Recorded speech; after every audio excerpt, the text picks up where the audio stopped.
들이 집에서 수학 문제집을 풀 때 엄마 몇 번 찾나요? 네, 저희 아이들은 안 찾아요.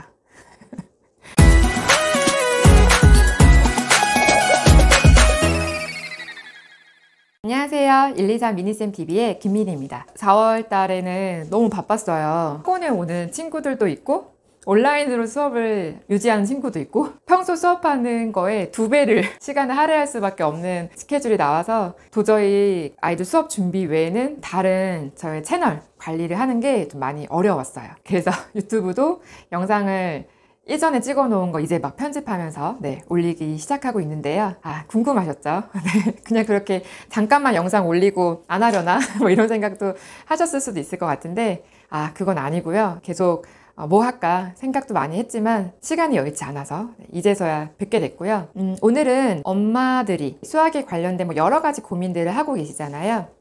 주제별로 얘기를 해보는 영상을 남겨보려고 해요. 뭐 엄마표로 하시든 아니면 학원에 보내시든 아이들이 집에서 수학 문제집을 풀 때 엄마 몇 번 찾나요?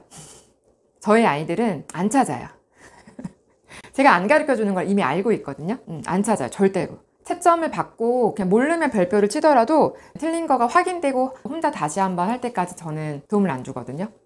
이런 질문 많이 하세요. 숙제 시킬 때 자꾸 물어본다. 어떻게 하면 좋을까요? 라고 질문을 많이 주시는데요. 어떻게 할까요? 다 알려줄까요? 다 알려주지 않으면 아이가 안 한다고 할까봐 그것도 염려되시고, 그쵸? 다 알려주자니 이거 뭐 엄마가 숙제하는 거지 아이가 숙제하는 것도 아닌 것 같고 어렵죠. 제가 생각할 때는 일단 처음부터 첫 단추는 잘못 끼웠어요. 애초에 과제는 본인 스스로의 힘으로 해야 된다는 거를 아이들한테 명확하게 심어주는 건 전 중요하다고 생각해요. 이건 수학뿐만이 아니라 어떤 과목을 하든 엄마가 아닌 타인에게, 즉 선생님에게 어떤 설명을 듣고 그걸 이해하고 그것들을 이제 활용한 문제들을 풀어내는 그 과정 안에서 내가 그때 들었을 때는 이해한 것 같은데 문제를 푸니까 안 풀리네? 라고 그 생각을 드는 과정을 겪기 위해서 과제를 하는 거죠. 굉장히 중요한 거예요. 사실 아이들이 실력을 올리기 위해서 수업을 잘 듣는 것 또한 되게 중요하지만 실력에 가장 영향을 미치는 부분은 과제를 해결할 때 어떤 태도로 과제를 해결하느냐가 아이의 실력을 단기간에 얼만큼 빠르게 성장시킬 수 있느냐 아니 그렇지 않느냐 많은 영향을 미친다고 생각이 들어요. 자, 그러면 이미 이제 첫 단추는 뭐 어쩔 수 없고요. 어떤 스텝으로 아이랑 이 약간의 실랑이죠. 엄마는 안 가르쳐주고 싶은데 아이는 징징대고 떼를 쓰고 숙제 안 해간다 그러고 엄마를 협박하고 이럴 때 어떻게 하면 좋을까? 첫 번째, 과제의 난이도에 대해서 일단 엄마가 한번 체크는 해봐야 돼요. 왜냐면 지금 아이가 배우고 있는 내용을 정확하게 숙지를 했다면 사실은 과제를 내주는 선생님이 아이가 충분히 하기 어려운 그런 과제를 내주진 않거든요. 당연히 배웠던 개념을 복습할 수 있는 문제를 내주는 거기 때문에 거기에서 질문을 한다? 그럼 이 문제가 개념에 대한 이해가 안 돼서 얘가 지금 질문을 하는 건지 아니면 그 문제들 중에서 다소 어려운 몇 가지의 그런 문제들인 건지 분류를 한번 해보셔야 되는 거죠. 만약에 아이가 개념에 대한 이해를 충분히 했다면 어렵지 않게 풀 수 있는 문제를 질문한 거라면 그렇다면 선생님께 그 부분에 대해서 피드백을 드리거나 해야 되겠죠. 저는 그런 부분이 발견했다고 해서 어머님이 앉혀놓고 다시 제2의 선생님이 되는 건 전 좋지 않다고 생각해요. 원하지 않고요. 저도. 그걸 다시 극복해 나가는 과정도 본인이 선생님한테 다시 질문하고 선생님한테 설명을 다시 들어서 이해하고 이런 과정을 통해서 해결해 나가야지 믿는 구석이 있는 것처럼 이거를 다 엄마한테 부담을 주고서는 뭔가 하려고 한다면 좋진 않아요. 과제를 할 때 효과가 굉장히 떨어지죠. 그래서 아이가 질문하는 과제가 어떤 유형 때문에 발생하는 질문인 걸 먼저 판단해 주시고 이런 경우도 있어요. 내용 이해가 안 돼서 질문한 친구도 있지만 그냥 과제하기 싫어. 안 하고 싶은 거죠. 과제 안 하고 싶어서 그냥 엄마한테 빨리 도움을 받아가지고 이거 해결하고 끝내버리고 싶어하는 그런 경우 있죠. 이럴 때는 지금 지속하고 있는 사교육의 유지를 어떻게 해야 될 건지는 그런 사인이 계속 반복적으로 아이가 내비칠 때는 고민을 해보시는 게 좋을 것 같아요. 무조건 선생님 수업을 듣는다고 해서 학원을 다닌다고 해서 아이들 실력이 오르는 거 절대로 아니에요. 그렇기 때문에 아이가 다니고 싶지 않아, 열심히 하고 싶지 않아, 지금 이거 재미없어, 흥미 없어, 그렇다면 이 아이가 재미를 느끼지 못하는 이유가 어디에 있는 건지, 수업의 형태가 아이와 맞지 않는 건지, 아니면 지금 우리 아이는 수학에 대한 관심이 좀 없는 건지 여러 가지의 이유가 있을 거잖아요. 그거를 찾아내서 해결해줘야죠. 만약에 지금 아이가 수학에 대한 관심이 없어요. 그럴 수 있죠. 근데 엄마만 마음이 급해요. 그렇다고 한들 아무리 수학학원에 밀어 넣어봤자 돈만 날리는 거죠. 그쵸? 제대로 된 효과 얻을 수 없어요. 과연 형태를 바꾸면, 예를 들어서 그룹 수업인데 혼자 수업하면은 잘할 수 있는 건지, 아니면 수업을 진행하는 선생님과 뭔가 맞지가 않는 건지 점검을 해봐야 되죠. 가르치는 일을 계속 해와서 잘 알지만 선생님과 아이들 간의 케미라는 게 있어요. 정말로 그래요. 그거는 고등학생이나 중학생뿐만이 아니라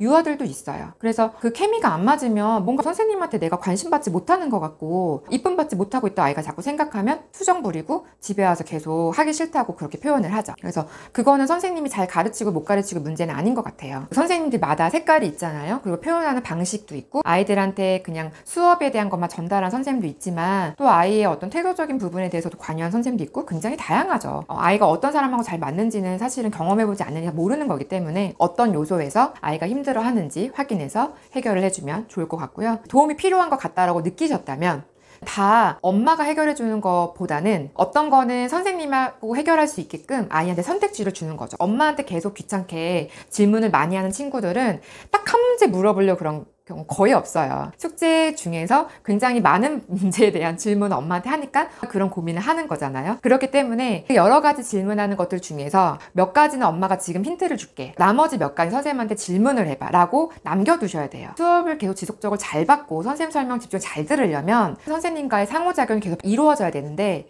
세상에서 나를 아는 엄마가 내가 듣기 쉬운 언어로 내가 듣기 편한 말투로 설명해주면 당연히 더 잘 이해를 하죠. 그렇게 해가지고 아이가 이해한 것 같아, 안 것 같아, 이 문제 풀 수 있는 것 같아 라고 판단할 수가 없어요. 아이는 어떠한 조건이나 어떠한 환경에서도 본인이 알고 있는 개념을 똑같이 정확하게 아웃풋을 해줄 수 있어야지만 그거 정확하게 알고 있구나 라고 판단할 수 있죠. 언제 알고 언제 모르는 이런 거를 수학에서는 정확하게 알고 있다? 말하기 어려워요. 그거는 어린아이들도 마찬가지예요.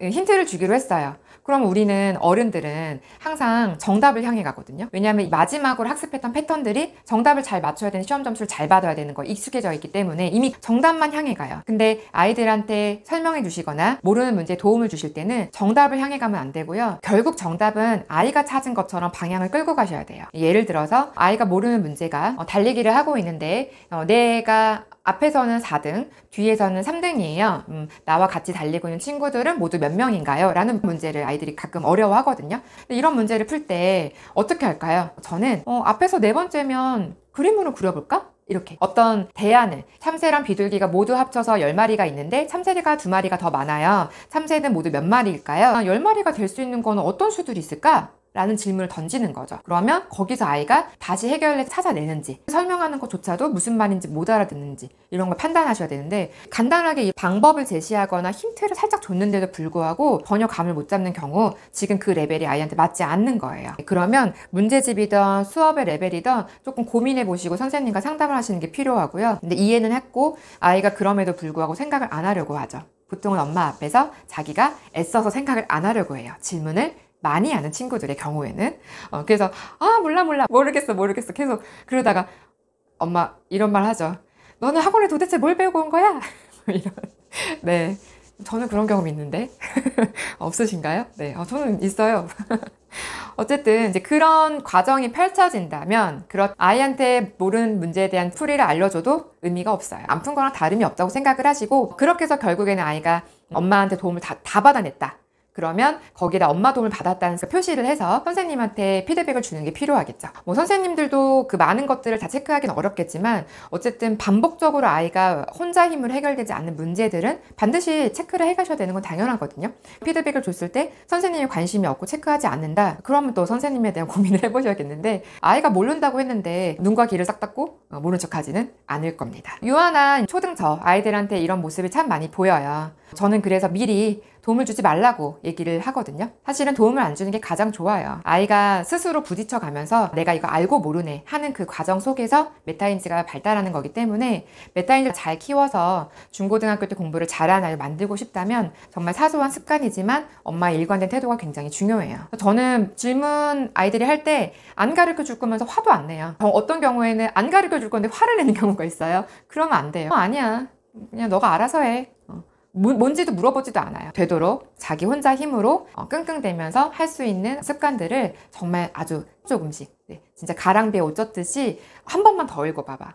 그럼 안 되면 내일 한 번만 한 30초만 더 생각해 볼까 이런 식으로 생각의 시간을 길게 하고 싶다면 정말 작은 것부터 조금씩 연습을 하게 해주시면 좋을 것 같아요. 오늘은 수학 문제를 풀 때, 수학 과제를 할 때 엄마를 너무너무 많이 찾는 친구들을 위한 해결 방법을 알려드렸습니다. 고민하셨던 부분이 있었다면 한번 시도해보시고 시도해보신 다음에 에피소드? 아니면 이렇게 했는데 우리 아이한테 안 먹혀요 라든지 이런 것들 댓글에 남겨주시면 제가 다른 대안을 제시해 보도록 하겠습니다. 오늘 여기까지고요. 저희는 다음 영상에서 만나 뵐게요. 다음에 또 만나요.